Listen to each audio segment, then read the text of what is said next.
Hola a todos y todas, buenas tardes. Muchas gracias por la invitación a todos los organismos que están organizando este evento. Básicamente les quiero comentar muy brevemente desde dónde se sitúa este análisis que yo les quiero presentar. Básicamente mi expertise, ya más o menos unos 15 años trabajando en las temáticas de puertos e innovación portuaria. Básicamente ese ha sido mi rubro desde que comenzamos a trabajar justamente desde la Católica de Valparaíso con el puerto de Valparaíso, y muchas innovaciones que en esa época se comienzan a desarrollar en Chile, posteriormente las he ido exportando, y en esa etapa estoy ahora junto con el CELA, el Sistema Económico Latinoamericano y del Caribe. Estamos desarrollando esta red que pretende de alguna manera incentivar la innovación en los sistemas portuarios de nuestra región, y es por ello que inicialmente mi reflexión o mi trabajo, y va a seguir continuando en esa línea, es la logística portuaria. Pero desde esa perspectiva, desde el año 2013 hemos venido trabajando ya en una escala mucho más local, con una serie de profesionales multidisciplinarios, y tenemos una serie de reflexiones en torno a lo que ha estado ocurriendo en el caso chileno. Y después vamos a retomar un poco, porque esto es como el yin y el yang, y así quiero que quede como concepto el día de hoy. Es decir, el puerto económico, el puerto logístico va de la mano con el puerto ciudadano. Y hay que buscar aquellos puentes que permitan que este yin yang pueda funcionar de manera correcta, y que, como decía el Ministerio de Transporte en la mañana, donde el foco de atención ha sido la carga y es parte de la política pública hoy por hoy del Ministerio, creemos una política pública centrada en la gente, en las personas. Y ese es el desafío que viene después de estas conclusiones y recomendaciones. Son 3 puntos. Esta relación ciudad-puerto se caracteriza por, como los actos ahí de Shakespeare, ¿no? Una etapa inicial, un desarrollo y un futuro que hay que seguir luchando para que se concrete, digamos. Algunas directrices y recomendaciones. Como alguien describió justamente, Rinio habló sobre este proceso, hemos vivido el proceso, hemos pasado por el conflicto, estamos en una etapa de transición, creemos que se han ido implementando una serie de medidas y tenemos que plantear el futuro. Respecto al conflicto, yo creo que muchos en la mañana hablamos sobre este conflicto derivado justamente de que la ley, en el espíritu, allá por los 90, rescató el espíritu ciudad-puerto, pero no se materializó en el artículo 50 y no se institucionalizó, ¿cierto? Y básicamente el resultado es que la colaboración ha sido muy estrecha, los instrumentos tanto municipales como portuarios se desarrollaron por su parte, por su lado, y la consecuencia es un poquito esto. Si ustedes miran el índice que promueve y que mide la calidad de vida urbana, donde están la mayoría de nuestras ciudades puertos, arroja ese panorama. Todos estamos en rojo, ¿sí? Valparaíso, San Antonio. Y eso es lo concreto, y eso es comenzar a pensar en el ciudadano y comenzar a pensar en cómo articular la política pública, que va a ser el gran tema que estamos aperturando en este seminario, que se tiene que seguir desarrollando en otras instancias, pero en definitiva tenemos que plantear la política pública, en este caso centrado en las personas, ¿sí?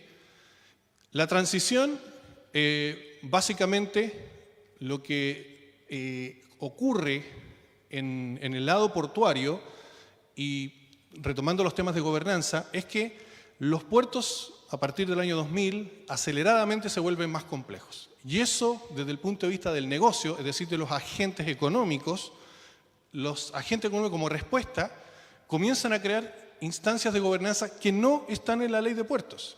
O sea, cuando nuestro colega de la Cámara Aduanera hablaba de la comunidad de logística, hablaba de Folobap y de Colsa, fíjense que esas no están en la ley de puertos. O sea, tenemos regulado, reglamentado, más bien escrito, lo de los consejos ciudad-puerto, y no decimos nada de las gobernanzas logísticas de los puertos. Y a pesar de eso se crean por necesidad, porque, insisto, el puerto como negocio se vuelve más complejo, las autoridades portuarias no pueden resolverlo por sí solos los problemas logísticos que se siguen desarrollando. De hecho, el conflicto que tiene hoy Valparaíso es un problema del modelo logístico. El problema de las cargas limpias, el problema de la precariedad laboral, es un problema no resuelto por este ambiente, por el mundo del negocio logístico portuario, ¿sí? Y obviamente esto se sigue desarrollando con una serie de características. El resumen es que se han desarrollado, insisto, asociaciones ciudades-puertos que están ahora mirando cómo vincular el beneficio del puerto con aspectos más propios de las autoridades municipales. A partir del 2018, los gobiernos regionales activan este artículo 50 y lo comienzan a desplegar en los territorios, ¿sí? Yo creo que eso también en parte se habló en la mañana. Y también las municipalidades hacen su jugada, es decir, crean oficinas internas para comenzar a elaborar algunas prácticas, algunos temas, a masticarlos inicialmente dentro de su estructura, ¿correcto? ¿Qué se ve a futuro? Y a futuro un poco Daniel plantea la lógica de un ecosistema. Yo les planteo que en definitiva este yin-yang significa crear el ecosistema adecuado que mezcle de buena manera lo que hacen las autoridades, básicamente las autoridades tanto portuarias, regionales y las comunales, que son las autoridades municipales, con las gobernanzas que faltan para construir esta mesa que planteaba Rinio. Y bueno, un poco tomando la idea de Rinio, un poco tomando la idea de Daniel, el panorama es este. La variable que está faltando es cómo creamos la gobernanza del puerto ciudadano, ¿sí? Del puerto ciudad, que es básicamente seguir algunos parámetros, y aquí entramos con la famosa palabra de las lecciones aprendidas. ¿Cuáles son las lecciones aprendidas de la gobernanza comunidad puerto logístico que tiene ya más de 10 años en Chile funcionando y que ha llevado a los principales puertos de nuestro país, sumándose últimamente Mejillones, Antofagasta, Talcahuano, a crear esa comunidad puerto logístico? Entonces, la pregunta es, ¿cómo este artículo 50 que está llamando a todos los actores a la mesa, cómo elaboramos una gobernanza que nos permita crear este esquema de comunidad puerto ciudadano? Y básicamente damos algunos criterios para avanzar en esta línea, ¿sí? Primero, esta gobernanza tiene que tener autonomía. Básicamente lo que plantea Colsa, lo que plantea Follow Up, es que, como todos sabemos, las autoridades portuarias dependen de los tiempos políticos, ¿correcto? Las gobernanzas tienen que tener esa autonomía para proyectarse en el tiempo. Lo segundo es que estas gobernanzas tienen que tener una estrategia y una estructura. La estrategia es un plan estratégico, una visión, ¿sí? Y la estructura, obviamente, algún tipo de secretaría técnica que permita coordinar justamente todos los temas que hemos estado mirando durante este seminario, que como ustedes ven va desde la escala ciudadano, pasando por el tema geográfico, territorial, medioambiental, y terminándose en superestructuras como los futuros planes de desarrollo o de descentralización a nivel nacional y tocando a lo regional, ¿cierto? Con una serie de políticas que hay que ponerlas en práctica, ¿no? Y obviamente financiación.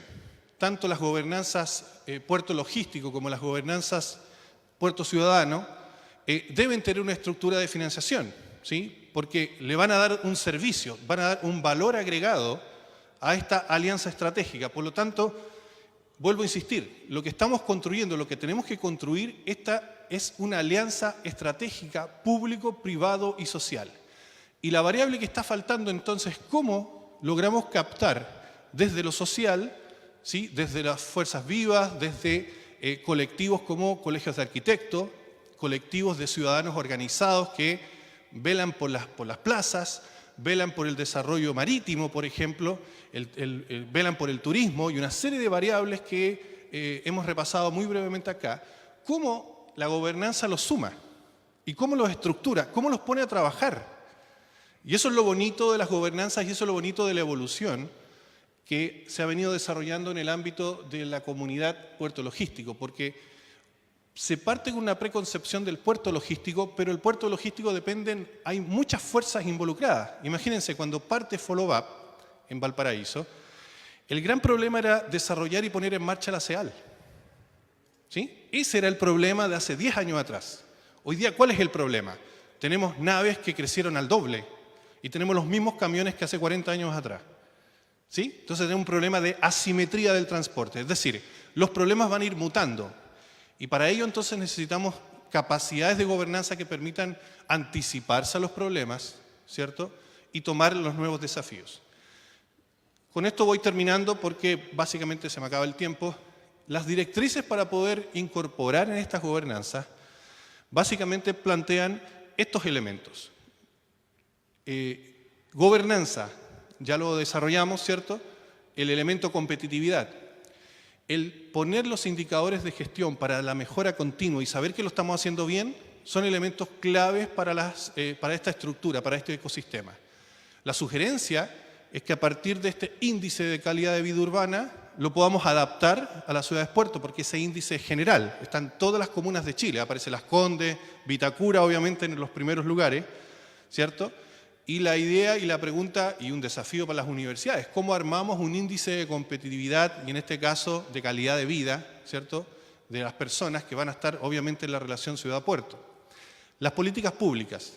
Fíjense, yo les contaba la historia de que las comunidades logísticas no tienen ley, no están en la ley. Bueno, independiente de eso, el Ministerio de Transporte este año sacó un manual de mejores prácticas para implementar más comunidades portuarias en Chile.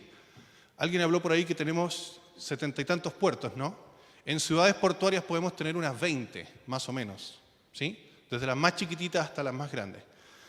Obviamente, el negocio portuario, como tal, necesita evolucionar, ¿ya? Y evolucionar, insisto, pasa por acompañar al desarrollo de las estructuras tradicionales con estas gobernanzas puerto logístico. Entonces, de nuevo, el yin y el yang.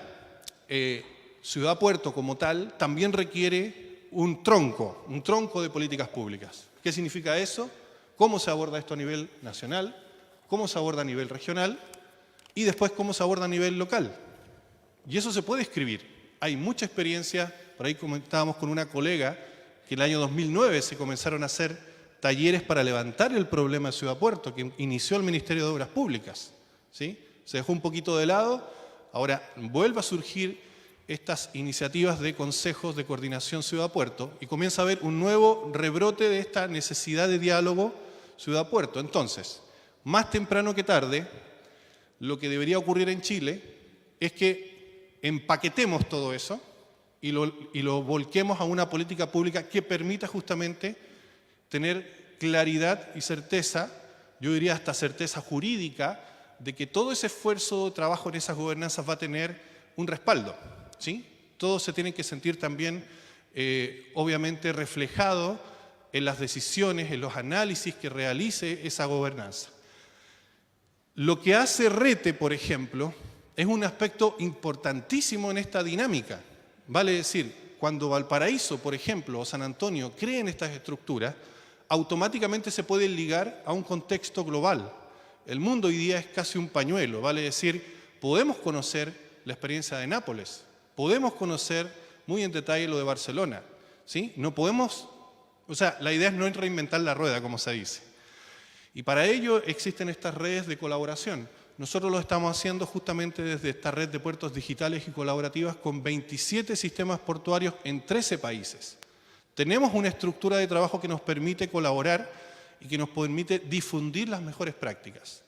La idea entonces está en que en la medida que en Chile vayamos creando estas gobernanzas, estas estructuras de trabajo serio, porque no son seminarios, no son hackatones, no son cosas de un día para otro, no, son estructuras serias de trabajo, ¿correcto? Que van a tener que responder y van a tener que iluminar a nuestras autoridades respecto a qué tienen que hacer para mejorar un Pladeco, qué tienen que hacer para mejorar un master plan portuario, qué tienen que hacer las universidades para crear innovación real para la ciudad-puerto. Es decir, el rol que va a cumplir esta gobernanza es muy importante para todas estas variables que hemos ido discutiendo el día de hoy. Ninguna de ellas se escapa a los elementos de análisis y discusión que van a tener estas gobernanzas. Finalmente hay una serie de principios, ¿sí? Por ahí Rinio planteó varios principios como la marca, el brand, ¿sí? Como los mecanismos de crear un plan estratégico, un Port Vision, ningún plan puede no tener principios, mecanismos, planteamientos que vayan guiando el concepto. En el caso de Valparaíso, por ejemplo, elementos relacionados con el tema patrimonial son muy fuertes. ¿Ok? Y con esto termino y espero que se haya entendido un poco el concepto. Nosotros seguimos trabajando, vamos a seguir desarrollando estas redes a nivel latinoamericano y esperemos que en Chile, insisto, más temprano que tarde, se creen las gobernanzas, se pongan a funcionar y al poco andar también se vayan ligando a una serie de principios para su normal funcionamiento. Muchas gracias. Gracias, Luis.